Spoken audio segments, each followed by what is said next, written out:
Hello বন্ধুরা, আমার চ্যানেলে সবাইকে স্বাগত। আমি সৌমিতা আবারও চলে এসেছি আজকে তোমাদের সামনে নতুন একটা ভ্লগ নিয়ে।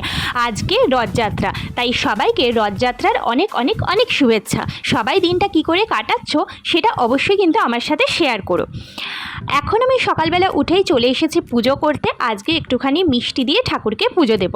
পুজো দেওয়া হয়ে যাওয়ার পর আমি চলে এলাম রান্না করতে। আজকে সেভাবে কিছু রান্না করিনি, করেছিলাম হচ্ছে ডালিয়া আর তার সঙ্গে ডিম ভাজা।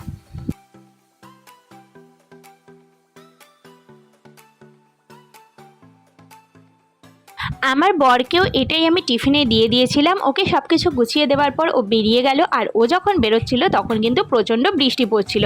তারপর যা যা করেছি সেগুলো তোমাদের সঙ্গে শেয়ার করা হয়নি। তারপর বর আসার পর আমি কিন্তু বসে পড়েছি গরম গরম চা নিয়ে, আর তার সঙ্গে আজকে হচ্ছে বেগুনি চপ এগুলো নিয়ে এসেছিলো, তাই এগুলোও খেয়েছি। আর আজকে যেহেতু রথ, তাই পাঁপড় ভাজা না খেলে হয় বলো তো?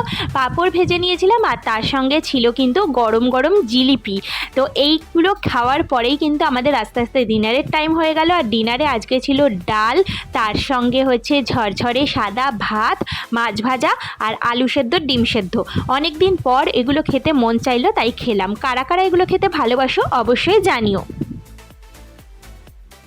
আজকের ভিডিওটা আমি এখানেই শেষ করে দিচ্ছি। কালকে আবার তোমাদের সঙ্গে দেখা হবে নতুন একটা ভিডিও নিয়ে। সবাই ভালো থেকো, সুস্থ থেকো আর সাবধানে থেকো। সবাইকে টাটা।